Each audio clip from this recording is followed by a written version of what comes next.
Ini contohnya kayak ini ya, yang Yakult Jessica Mila. Oh, yang lagi viral tuh nih. Viral tuh. Bisa aja kita kerja, tunggu. Kita kerja ini kan by request. Itu dari Ulos Ragiduk. Itu nggak boleh. Nah, ini dia yang ada di depan saya nih, Bang Merdi, anak Medan yang udah kemana-mana ya. Kemana aja Bang? Udah ke Putrajaya, Melbourne, London, Australia, Tokyo. Mau kemana lagi habis ini? Habis ini Vancouver. Habis itu aku ke Washington DC sama ke New York. Ini ada kemungkinan ke Kuba terus sama Madagaskar. Pulang aja lah kita yuk. Saya diajak Bang. Aku ajak kau, tapi aku minum dulu. Iya. Ya.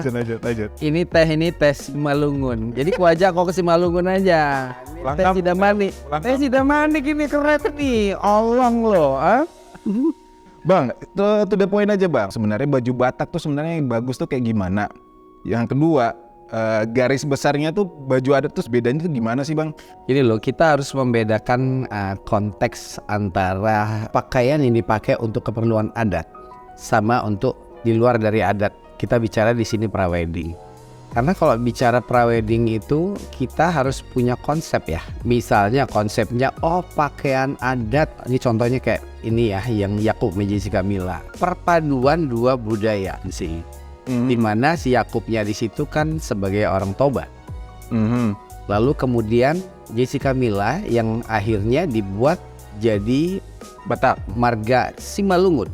Ini sama-sama Batak nih. Iya. Di sini bicara kreativitas, bagaimana ini membuat sesuatu yang menarik, tapi ada sedikit keleluasaan untuk melakukan hal-hal yang berbeda, yang di luar daripada adat itu. Adat itu kan boleh dikatakan sedikit udah pakemnya begini.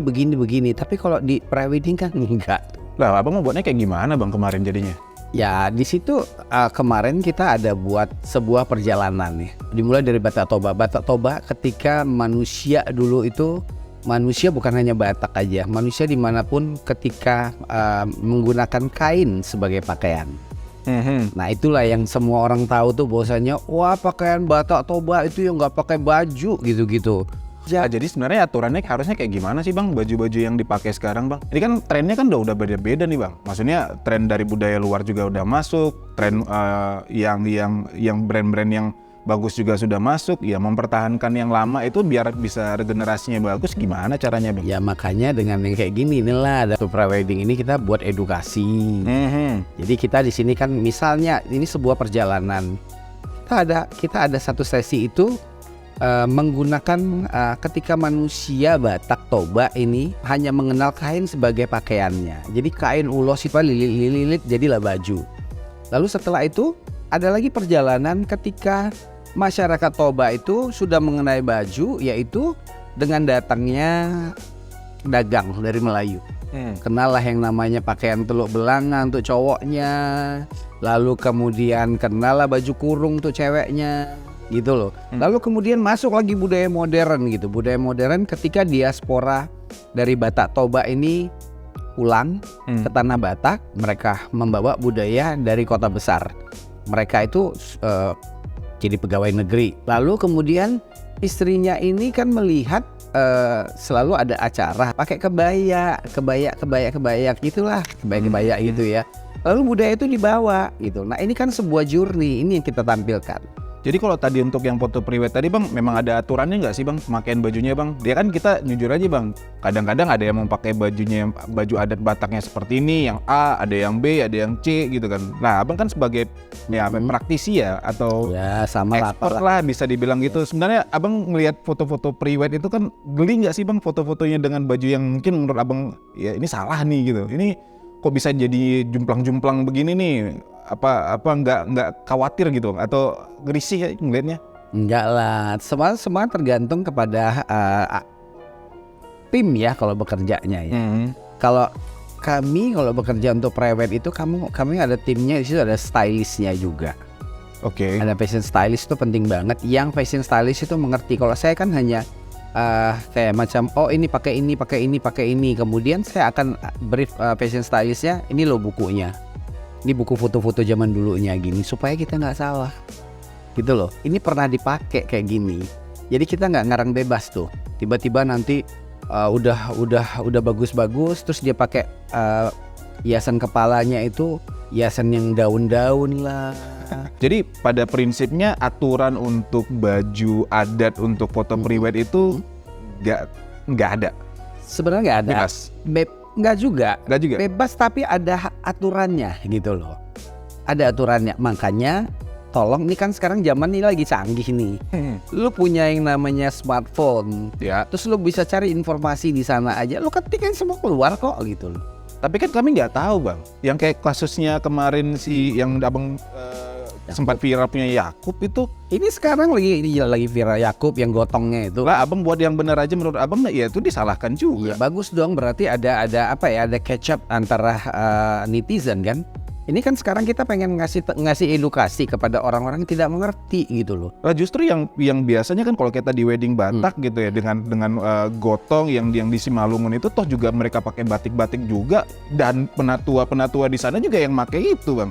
Lah kita yang generasi muda juga bingung juga yang benar-benar. Mungkin mereka benar gitu loh. Tapi tiba-tiba menyalahkan itu. Ya semuanya benar. Cuman saya hanya memberi informasi, memberi edukasi kepada generasi muda dan kepada yang tidak tahu bahwasanya ini sebenarnya ini begini loh gitu loh. Itu juga bukan, saya nggak bilang gotong dari batik itu nggak benar. Oh nggak gitu loh. Karena setiap segala sesuatu yang masuk ke dalam satu budaya dan disetujui oleh budaya itu menjadi budaya mereka. Saya hanya memberikan gini, oke ini pernah ada, jadi kalian itu sebenarnya kaya gitu. Akhirnya kita kembali lagi, oh iya, kami itu kaya, kami itu punya begini, bukan yang datang belakangan itu nggak benar gitu loh.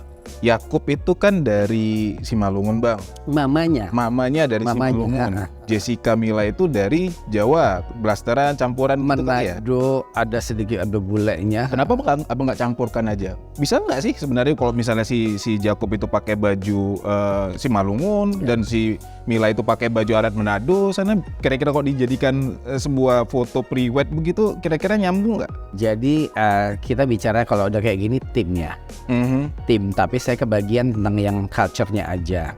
Bisa aja kita kerja, tunggu. Kita kerja ini kan by request. Ya tapi kan kalau yang saya tanya tadi, apakah kalau misalnya baju adatnya Simalungun dengan si Jessica Mila dengan Manado dan lainnya, kenapa nggak digabungkan aja bang? Bisa nggak kira-kira? Bisa aja, apa nggak bisa? Tapi kan kita kerja by request kan. Berarti boleh jawabannya? Ya boleh saja, tapi kita kayak membuat sebuah kebenaran. Kita di dalamnya itu memberikan edukasi gitu. Dan yang pasti setiap seniman atau pekerja kreatif pengen berbuat yang berbeda dari yang pernah ada. Tapi teringatnya untuk itu bang, memang ada nggak sih bang jenis ulos itu atau jenis pakaian Batak itu yang nggak boleh digunakan untuk pre-wedding? Ya ada dong, untuk hadang-hadang untuk disampiri di bawah itu dari ulos ragidup. Itu nggak boleh. Namanya ragidup? Ragidup, karena dia filosofinya ini ragidup ini hanya boleh dipakai orang yang sudah saur matua. Saur matua itu orang yang gini loh, hidupnya udah lengkap, dia punya anak, kemudian anaknya itu sudah kawin semua dan sudah memberikan cucu kepada dia. Jadi itu nggak boleh sembarangan dipakai. Lalu kemudian juga ulos ragihotang itu tidak boleh dibuat baju.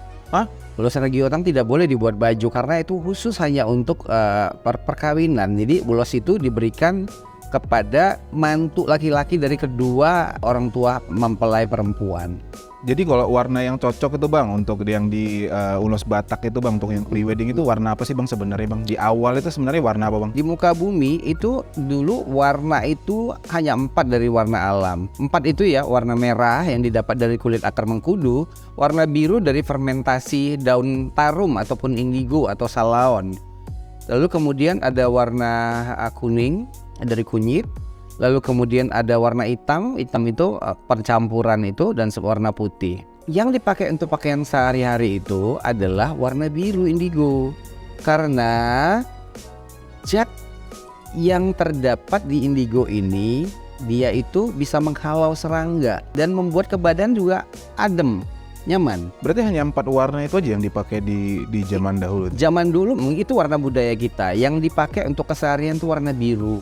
Berarti warna itu ya kesehariannya di warna biru keseharian. Tapi kalau untuk pesta-pesta itu ada merah, ada hitam, ada putih, dan gold warna emas. Emas itu kenapa? Karena warna emas itu warna kekayaan. Nah ini Bang, terakhir nih Bang, di wedding Batak itu Bang, sekarang itu kan kalau bisa kita bilang pengantin wanitanya sendiri gitu masuk ke acara adat gitu kan, sepertinya nuansa Bataknya tuh udah kecil ya Bang ya. Dia cuma dipakein kayak apa namanya sortali gitu, sortali aja. Terus kemudian ya ada kalau ulos, dan akhirnya mereka memakai baju songket ya, kain songket ya Bang? Iya, kain songket. Nah menurut Abang itu ini budaya songketnya apakah memang budaya yang di Bataknya, ataukah memang budaya Batak itu memang sudah tidak ada lagi yang cocok masuk tuh di wilayah wedding itu Bang? Jadi kita tarik lagi sejarah ketika ini nggak panjang sebenarnya, bisa satu SKS. Jadi songket itu adanya di budaya Batak itu diperkirakan pertengahan abad 18 ketika dimulai ketikanya perang Padri.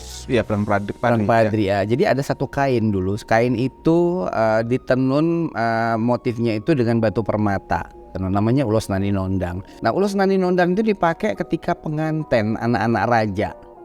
Ataupun setelah mereka jadi istri raja, itu dipakai mereka ketika mereka menerima tamu dari kerajaan yang lain. Nah, kemudian itu akhirnya dimanfaatkanlah oleh politik dagang, oleh pedagang yang jual kain-kain dengan menggantikannya dengan songket rejang lebong, itu songket Palembang. Nah, jadi karena dipakai sama anak-anak raja ketika kawin, istri raja, bangsawan semuanya, mereka kan trendsetter di zamannya. Akhirnya mulailah itu. Jadi kebayang dari mulai abad 18 sampai sekarang. Dan industri songket Palembang itu dihidupkan oleh perempuan-perempuan Batak. Oh iya? Oh iya dong. Nah, inilah membuat saya tergelitik untuk membuat songket yang motifnya itu dari ulos, tapi bukan ulos yang dijadikan songket, ambil motifnya. Namanya reinventing, membuat yang baru berdasarkan yang lama. Udah ada barangnya Bang? Udah dong, akhirnya kan sekarang pengantin semua tuh Pak. Pengantin semua buat ulos, tumtuman lah apa segala. Nih nomor 1 buatnya itu. Tapi kenapa harus memakai nama songket Bang? Loh, songket pakai nama ulos aja? Gak bisa, karena songket ini berbeda dengan ulos. Ulos ini kan kain tradisional. Kalau songket ini adalah sebuah kain yang udah didesain untuk modern ya, tapi berdasarkan yang lama. Sebenarnya namanya itu nama teknik. Jadi songket udahlah dibuat namanya jungkit aja pada orang Batak. Orang Palembang bilang sungkit, orang Padang bilang songket. Jadilah namanya. Itu bedanya ya? Pokoknya ini harus kita bereskan, pembicaraan ini harus kita perjelas bagaimana baju adat itu benar-benar bisa kembali ke porsi benernya. Menurut saya sih begitu ya. Ya makanya saya panggil Abang yang sebagai harus. Oke, terima kasih.